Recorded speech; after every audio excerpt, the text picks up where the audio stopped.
Merci d'être avec nous sur Radio J et retour à l'actualité ce matin avec cette affaire explosive dont on va parler, l'affaire Ethan, du nom de ce jeune Français de 22 ans, incarcéré depuis maintenant 3 ans à Dubaï, aux Émirats Arabes Unis, arrêté début 2020 pour des faits d'escroquerie. Problème, il aurait dû être libéré après le paiement d'une lourde caution par sa famille. On va en parler et pour en parler, nos deux invités ce matin sont en studio en direct avec nous, la maman d'Ethan, Stéphanie Fitoussi, et son avocate, l'avocate de la famille, Carole Olivia Montenot, bonjour. Bonjour. Merci beaucoup d'être avec nous ce matin sur Radio J pour parler de ce dossier. Alors on va tenter d'expliquer peut-être un peu la situation pour ceux qui la découvrent, puisqu'aujourd'hui, et on y reviendra, vous déposez plainte contre X pour détention arbitraire. Ethan a donc été interpellé à Dubaï début 2020, au mois de février, je crois.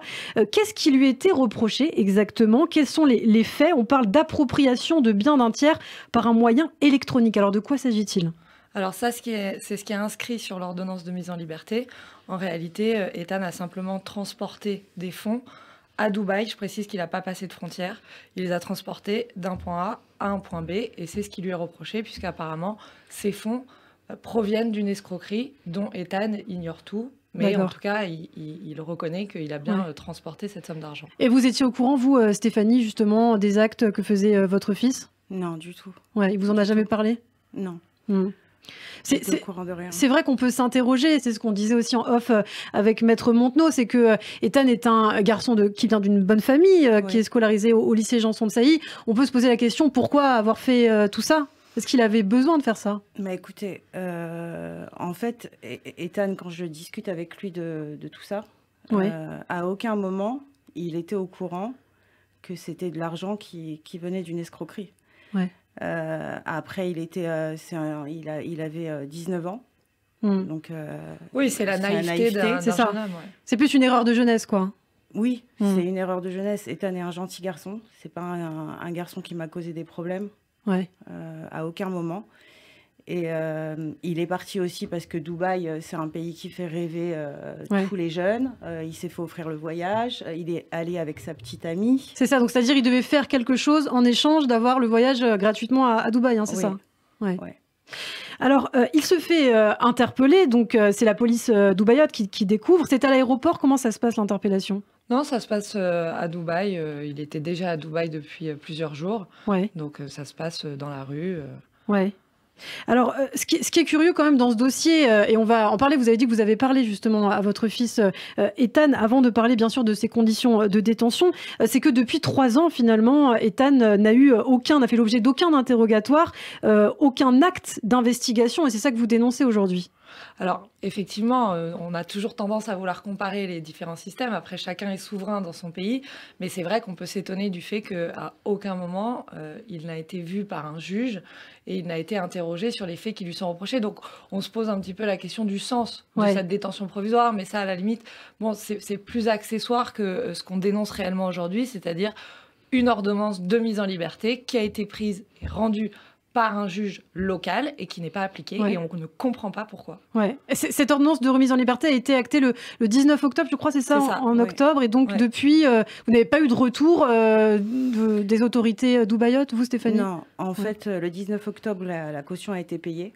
A été validée par ce même procureur qui l'a mis en détention en février 2020. On a un acte de libération.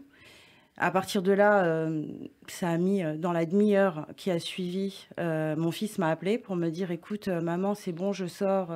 J'ai été appelée. » Donc, je lui ai dit « Oui, c'est bon, tu sors. » Et à partir du moment où mon fils est sorti, je n'ai pas eu de nouvelles de lui pendant plus de 2 jours. C'est-à-dire que même l'avocat ne savait pas me dire où était mon fils. Enfin, soi-disant sorti. Voilà, c'est ce qu'il vous avait dit. Soi-disant sorti, sauf qu'à l'extérieur, il y a des amis qui l'attendaient. Ethan n'est jamais sorti. En fait, il a récupéré son sac. Ils l'ont sorti. Il s'est fait arrêter par la police, qui l'a transféré dans un endroit, je ne sais pas réellement où, jusqu'à maintenant. Et en fait, il a été mis dans une pièce pendant plus de 2 jours sans être interrogé. Donc détention totalement arbitraire. Voilà. Et je ne savais pas où il était, quoi. J'ai pas eu de nouvelles de lui. Il a quand même été interrogé à la fin de ces 2 jours. par le procureur qui lui a posé une question sur sa nationalité afin de savoir s'il avait la nationalité israélienne. Voilà. Oui, alors ça c'est intéressant parce que la question se pose finalement. Est-ce qu'il y a un aspect antisémite dans cette affaire? Est-ce qu'Ethan est emprisonné aussi parce qu'il est juif? Nous, on n'a jamais évoqué ce sujet-là. Avant que Ethan nous dise, la seule question qu'on m'a posée quand on m'a pas laissé sortir, finalement, c'était de savoir si j'avais la nationalité israélienne. Il a expliqué que non. Effectivement, sa maman a fait son alia, mais lui, il était mineur au moment où il n'était pas mineur justement au moment où elle l'a fait. À peine 19 ans. Enfin, voilà. Donc il n'en a pas bénéficié. Donc il n'a pas la nationalité israélienne. On en a rapporté la preuve au procureur sur place avec tous les papiers officiels. Hein. Ouais, mais qu'est-ce que ça aurait changé finalement? Puisqu'en plus, finalement, je crois qu'il les a même pas regardés. Ouais. Puisqu'on sait aussi que les Émirats ont signé un accord de normalisation récemment avec Israël. Aussi. Donc je vois pas quel problème ça poserait, même si effectivement Ethan était franco-israélien. Vous pensez que c'est vraiment le procureur qui a fait une fixette Écoutez, je peux pas affirmer ce genre de choses. Il y a des choses qui se sont passées où, bien sûr que oui, j'ai des doutes. Après, d'affirmer, il faut savoir aussi que c'est très difficile pour moi d'être là bien sûr. Aujourd'hui. J'ai mon fils qui est là-bas. Ouais. Et j'ai peur aussi pour lui. Ouais. Et c'est pour ça que pendant 3 ans, je me suis murée dans le silence. Hein. Donc d'aller dire concrètement, il y a de l'antisémitisme. Moi, il faut savoir que j'ai pas de problème avec les Émirats. Ouais. Je suis pas là pour critiquer le pays. Bien sûr. J'ai un problème aujourd'hui, oui, avec un seul homme. En fait, celui qui détient mon fils depuis le départ. Et j'ai accès à rien d'autre. C'est-à-dire que les avocats, quand je leur demande d'aller au-dessus, qu'il y a bien quelqu'un d'au-dessus, en fait, vous vous rendez compte que non. Ouais. Je suis en face d'un seul homme qui fait la pluie et le beau temps.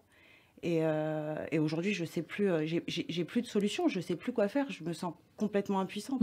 Ça va faire 3 ans, il avait 19 ans. Aujourd'hui, il a 22 ans. Et surtout, vous l'avez dit, vous avez payé une caution, alors énorme caution, 10 millions de dirhams émiratis, soit plus de 2,5 millions d'euros. C'est quand même conséquent. Hein. Ouais, énorme. Ouais. Et votre famille s'est endettée aujourd'hui? On s'est endetté, oui. Ouais. On s'est endetté pour ça. Ouais. Et aujourd'hui, mon fils n'est pas dehors. Et donc cette somme a été versée, mais toujours pas de retour, de questionnement sur la remise en liberté d'Ethan. Ça, c'est aussi quand même incroyable. Ouais. Aucun retour. Pour revenir sur cette caution, il y a une caution plus importante qui avait été demandée et la famille d'Ethan ne pouvait pas la payer. Et donc il y a eu des négociations pendant presque 1 an pour essayer de réduire au maximum cette caution. Mais effectivement, c'est un montant qui est énorme et la famille s'est endettée.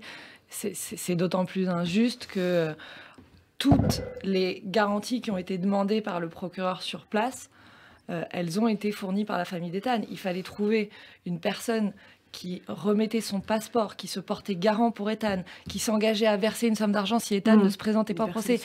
Imaginez la difficulté pour des étrangers à trouver ce type de personnes dans le pays. Donc, bien sûr. Il y a des efforts considérables qui ont été faits par la famille d'Ethan. Et aujourd'hui, avoir cette décision de mise en liberté sous les yeux et ne pas comprendre pourquoi est-ce qu'il n'est pas libéré. Et la seule phrase qu'on nous dit, c'est « est-ce qu'il a la nationalité israélienne ?»